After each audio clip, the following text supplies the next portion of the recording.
Sir वो cut start. देखो आज हम सेकंड चैप्टर स्टार्ट कर रहे हैं, breathing and exchange of gases. इससे पहले हमने पढ़ा था डाइजेशन एंड एब्जॉर्प्शन। डाइजेशन और एब्जॉर्प्शन में मैंने आप लोगों को बोला था कि हम फूड को इंटेक करते हैं। फूड का इंटेक क्यों करते हैं, कैसे होता है, ये सारी प्रोसेस मैंने आपको इससे पहले वाले चैप्टर में पढ़ाया था। इस चैप्टर का नाम है breathing and exchange of gases. Breathing और एक्सचेंज ऑफ गैसेज, इसका मतलब क्या होता है सर? आपने तो डाइजेशन में बताया था कि हमें एनर्जी चाहिए होता है, हमारी बॉडी वर्क करती है कॉन्टिन्यूसली, इसके लिए प्रत्येक सेल में केमिकल रिएक्शंस होते रहते हैं और इसके लिए प्रत्येक सेल या किसी को एनर्जी की रिक्वायरमेंट होती है। सर एनर्जी की रिक्वायरमेंट होती है, इसके लिए आपने बताया था कि हम डाइजेशन करते हैं, जिसमें हम डिफरेंट टाइप के फूड को इंटेक करते हैं और उससे हमें एनर्जी मिलती है। तो एनर्जी हमें कैसे मिलती है? डाइजेशन में हमने बताया था कि फूड को हम कॉम्प्लेक्स फूड को हम सिंपल फॉर्म में तोड़ते हैं। डाइजेशन में मैंने आपको क्या बोला था? डाइजेशन में मैंने आपको बोला था कि हम फूड का इंटेक करते हैं, फूड का इंटेक करेंगे जिससे हमें फाइनल प्रोडक्ट में क्या मिल रहा था? डाइजेशन हो गया था, एब्जॉर्प्शन हो गया था। एब्जॉर्प्शन फाइनली कहाँ पे हुआ था? इंटेस्टाइन में ना। इंटेस्टाइन में मैंने फूड को तोड़ा था ग्लूकोज में, ग्लूकोज में और फैटी एसिड में,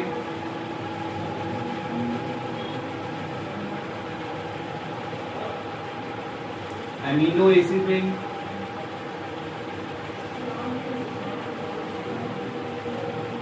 और कुछ न्यूट्रिएंट भी हमें मिले थे ना, न्यूट्रिएंट्स हमें मिले थे। इतनी सारी प्रोसेस मैंने आप लोगों को बताई थी डाइजेशन में। ये सारी चीजें मैंने आपको बता दी थी डाइजेशन एंड एब्जॉर्प्शन में, जिसमें फूड को फाइनली उसके छोटे छोटे सिंपलर फॉर्म में तोड़ा जाता है जिसको हमारी बॉडी एब्जॉर्ब कर सके। इतनी चीजें मैंने आप लोगों को बताई थी डाइजेशन में ना। अब रिस्पिरेशन में क्या होता है? सर आपने डाइजेशन में पढ़ाया था कि हमारी बॉडी को एनर्जी चाहिए, इसके लिए हम फूड लेते हैं। इसमें मैंने आप लोगों को बताया था कि बॉडी फूड को सिर्फ ग्लूकोज के फॉर्म तक तोड़ती है, उसके आगे का काम। अब रिस्पिरेशन क्या होगा? सर रिस्पिरेशन क्या होता है? अब रिस्पिरेशन देखो, रिस्पिरेशन सिंपली होता क्या? पहले चैप्टर का मतलब समझ लो कि इस चैप्टर में हमें पढ़ना क्या क्या है और वो प्रोसेस सारी कैसे कैसे होंगी। देखो हम बाहर एटमॉस्फेयर,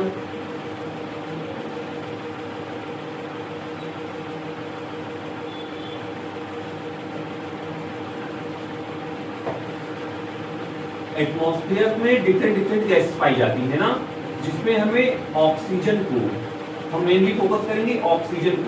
ऑक्सीजन को बॉडी के डिफरेंट सेल में, पता है ना हमारी बॉडी डिफरेंट सेल से मिलके बनी होती है। डिफरेंट सेल मिलके टिश्यू का फॉर्मेशन करते हैं और उन टिश्यू में लगातार केमिकल रिएक्शंस चलती रहती हैं। जैसे ये सपोज करो बहुत सारी सेल्स हैं, इसको हम टिश्यू बोलेंगे या सेल बोलेंगे। टिश्यू या बहुत सारी सेल्स हैं। अब एटमॉस्फेयर से ऑक्सीजन को लेना, ऑक्सीजन गैस को एटमॉस्फेयर से लेना कहलाएगा इनहेलेशन। इनहेलेशन। और फिर सेल में जब ऑक्सीजन आएगा उसमें डिफरेंट टाइप की केमिकल रिएक्शंस होंगी। उस केमिकल रिएक्शंस के दौरान इसमें कुछ हार्मफुल गैसेस बनती हैं। इन हार्मफुल गैसेस को वापस इन्वायरमेंट में छोड़ना। क्या छोड़ रहे हैं? हार्मफुल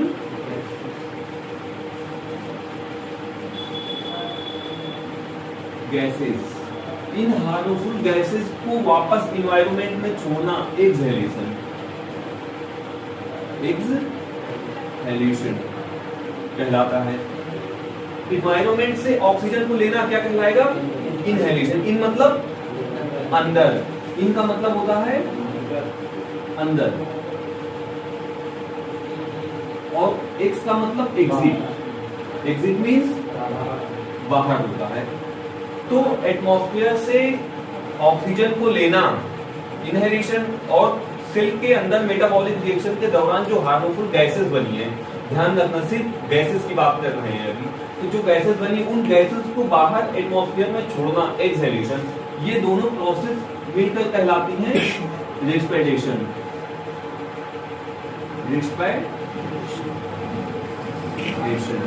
तो इस चैप्टर का नाम देखो क्या है, ब्रीथिंग या रेस्पिरेशन दोनों बोलते हैं।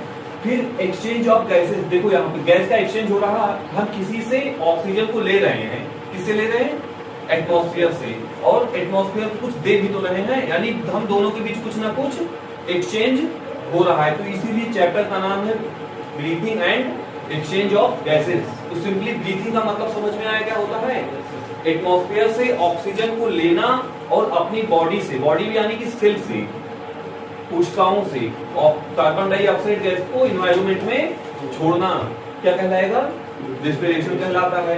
अब सर रेस्पिरेशन क्यों जरूरी है, आपने तो बोला था एनर्जी चाहिए, फाइनली हमें एनर्जी तो चाहिए, तो एनर्जी हमें क्यों जरूरी है, आपने तो ग्लूकोज बता दिया, एमिनो एसिड बता दिए, ये सारी चीजें हो गई, फिर क्यों जरूरी है रेस्पिरेशन, तो क्या उससे हमें एनर्जी नहीं मिली। उस चैप्टर में मैंने आप लोग को बोला था जब हमें एनर्जी नहीं मिली, फाइनली ग्लूकोज मिला था ना, glucose, fatty acid, amino acid, nutrients, ये सारी चीजें मिली थी। लेकिन एनर्जी किसको बोलते हैं, बायोलॉजी के लैंग्वेज में मैंने बोला था एनर्जी एटीपी को बोला जाता है ना, एटीपी को एनर्जी करेंसी बोला जाता है बायो हमारी बॉडी का। तो अभी इसमें एटीपी मैंने नहीं बना के दिखाया था कैसे हुआ था, अब इस चैप्टर में हम देखेंगे कि एनर्जी मिलेगी यानी एटीपी मिलेगी, कैसे मिलेगी और देखते हैं। सबसे पहला, व्हाई रेस्पिरेशन नीड, रेस्पिरेशन क्या होता है ये हमने बता दिया। माइंड में क्वेश्चन आना चाहिए कि हाँ क्यों होता है रेस्पिरेशन, रेस्पिरेशन अगर ना करें तो हमारी बॉडी वर्क नहीं कर पाएगी, क्योंकि ग्लूकोज तो हमें फाइनली मिल गया, अब हमें एटीपी चाहिए ना, अब हमें ग्लूकोज या फैटी एसिड जो भी बने उनका ऑक्सीडेशन कराना पड़ेगा। ऑक्सीडेशन का मतलब क्या होता है, केमिस्ट्री में क्या बताया था कि ऑक्सीजन का ऐड होना किसी भी चीज में ऑक्सीडेशन कहलाता है, ऑक्सीडेशन कहलाएगा। और ध्यान रहे किसी भी चीज को जब जलाते हैं तो उससे एनर्जी निकलती है, और जलने को बोलते हैं कंबस्शन। कंबस्शन में कोई भी चीज जलेगी कब, ऑक्सीजन के प्रेजेंस में। अगर किसी भी कोई भी स्पेस में ऑक्सीजन नहीं है तो आप उसको जला नहीं सकते, वो जलेगी ही नहीं। तो why, second question, why breathing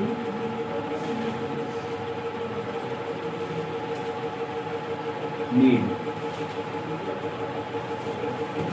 क्यों जरूरत है रेस्पिरेशन, क्योंकि हमें अभी ग्लूकोज हमें मिल गया था। अब देखो समझो इधर, मैंने बोला था यहाँ पे फूड से हमें ग्लूकोज का फॉर्मेशन हुआ, ग्लूकोज बन गया, एमिनो एसिड्स बन गए, फैटी एसिड्स बन गए, फैटी एसिड बन गए, और साथ ही साथ न्यूट्रिएंट्स कुछ बन गए, न्यूट्रिएंट्स बन गए, और भी बहुत सारी चीजें बन गई। अब सपोज करो ये एक कोई एनिमल सेल है,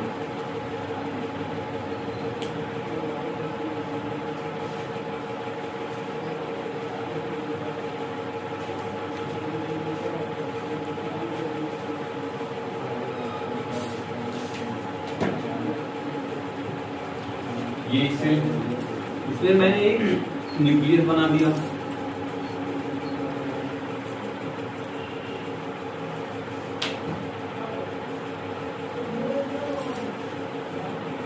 ये एनिमल सेल है बेटा, एनिमल सेल, एनिमल सेल में ये न्यूक्लियस है। सेल में बहुत सारे ऑर्गन पाए जाते हैं जिसको सेल ऑर्गेनेल बोलते हैं, उसमें एक ऑर्गेनेल पाया जाता है माइटोकॉन्ड्रिया।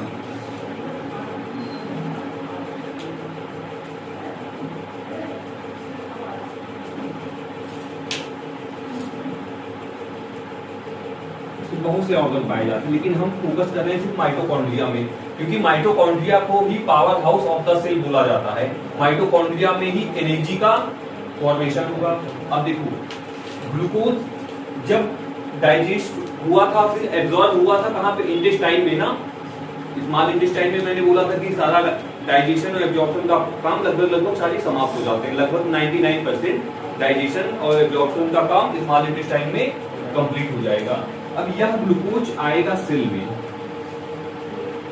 सेल में आया, सेल में बहुत पूरा लिक्विड भरा होता है जिसको हम बोलते हैं साइटोप्लाज्म, कोशिका द्रव्य, यानी कोशिका में पाए जाने वाला द्रव्य कोशिका द्रव्य कहलाएगा।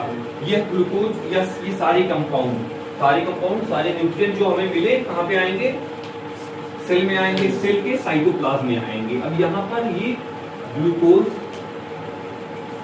टूटेगा और बनाएगा पाइरुविक एसिड,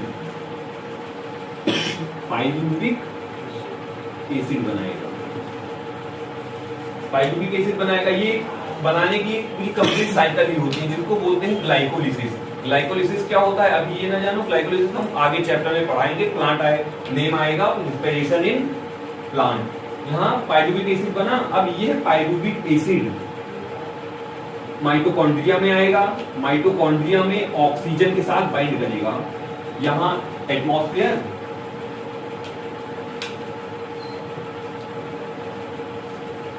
एटमॉस्फेयर से ऑक्सीजन यहाँ पे आएगा, क्या आएगा बेटा, ऑक्सीजन।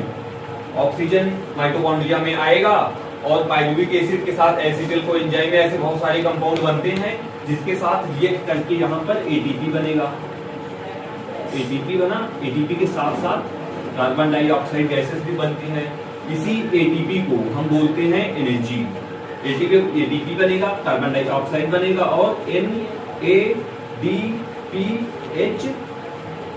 प्लस कंपाउंड बनता है। अब इसमें जो कार्बन डाइऑक्साइड गैस बना ये वापस एटमॉस्फेयर में चला जाएगा। क्या जाएगा, कार्बन डाइऑक्साइड गैस कहाँ जाएगा, एटमॉस्फेयर में जाएगा। और इसने एटमॉस्फेयर से लिया क्या था, ऑक्सीजन गैस ना, ऑक्सीजन गैस का इंटेक किया यानी इनहेलेशन, कार्बन डाइऑक्साइड गैस को एक्सहेल किया यानी कि बाहर निकाला। इन दोनों प्रोसेस को मैंने बोल दिया रेस्पिरेशन। तो फाइनली हमें ये बात समझ में आई कि हम ऑक्सीजन चाहिए क्यों, क्योंकि बॉडी में तो ग्लूकोज गया, कोशिका में ग्लूकोज हो गया। अब ग्लूकोज को और तोड़कर उसका कंबस्टन कराकर, उसको जलाकर या उसका ऑक्सीडेशन कराकर हमें फाइनली एटीपी चाहिए। और रेस्पिरेशन के दौरान हमें कौन कौन सी चीजें मिली, देखो रेस्पिरेशन के बाद हमें मिलती है एटीपी और NADPH2 और CO2। एटीपी को बोलते हैं energy currency, energy currency. NADPH2 को, NADPH2 सर क्या होता है, इससे तो एनर्जी मिलती है। क्या आपने क्रिप्टो करेंसी का नाम सुना है? क्रिप्टो करेंसी यानी कि एक ऐसी करेंसी होती है जिसको हम डायरेक्टली एनर्जी के रूप में नहीं यूज कर सकते। डायरेक्ट अगर हमें कोई भी चीज चाहिए, हम कहीं मार्केट में गए, कोई चीज हमें खरीदना है तो हम उसको क्या देंगे, क्रिप्टो करेंसी उसको देंगे, वो नहीं लेगा, कहेगा भैया ये मेरे काम का नहीं है, ये मुझे नहीं चाहिए, आप मुझे पैसे दे दो। तो आपकी वो क्रिप्टो करेंसी क्या आएगी, आप उस क्रिप्टो करेंसी को एक्सचेंज कराएंगे, फिर उससे अपनी करेंसी लेंगे जहां पर भी आप रह रहे हैं। तो ये फाइनली एनर्जी दे रहा है, लेकिन ये हमें इनडायरेक्ट एनर्जी आगे चल के देगा। ये है इनडायरेक्ट फॉर्म ऑफ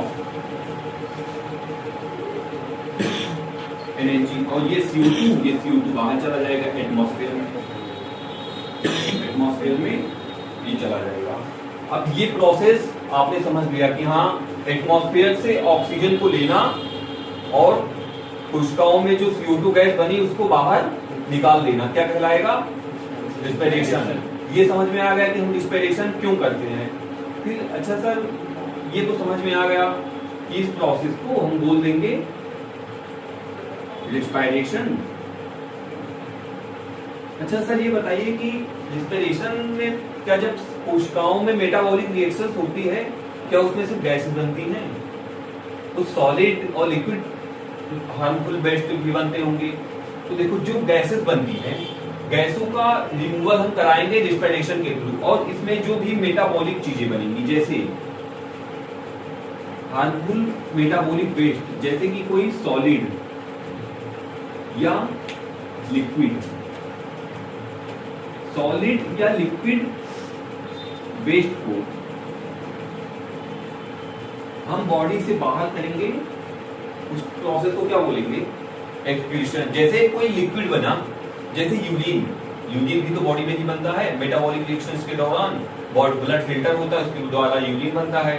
फिर फीकस, फीकस इधर से जैसे कि जब हम टूटी आते हैं, वो भी तो सॉलिड चीज है, तो सॉलिड है, यूरिन है, लिक्विड है ना? तो इन चीजों को कैसे रिमूव किया जाता है, इसको हम पढ़ाएंगे अगले चैप्टर में, एक्सक्रीशन में, एक्सक्रीशन वाले चैप्टर में आपको पढ़ाएंगे।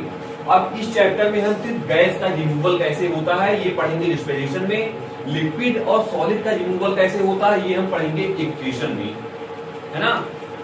सबसे पहले हमने पहला चैप्टर पढ़ा डाइजेशन। डाइजेशन में हमने फूड को ब्रेक किया, फूड कॉम्प्लेक्स फॉर्म में था, उसको छोटे छोटे सिंपल फॉर्म में ब्रेक किया, इसमें glucose, amino acid, fatty acid और न्यूट्रिएंट में। यहाँ तक का प्रोसेस हमारा आ गया डाइजेशन के अंतर्गत। फिर कोशिकाओं में आया ग्लूकोज, ग्लूकोज से पाइरुविक एसिड बना, पाइरुविक एसिड से और भी सारे कंपाउंड एसिटल को एंजाइम में वगैरह वगैरह सारी चीजें बनती हैं। फिर ये ऑक्सीजन से कंबाइन करेगा कहाँ पे? माइटोकॉन्ड्रिया के अंदर। माइटोकॉन्ड्रिया को power house of the cell बोला जाता है ना।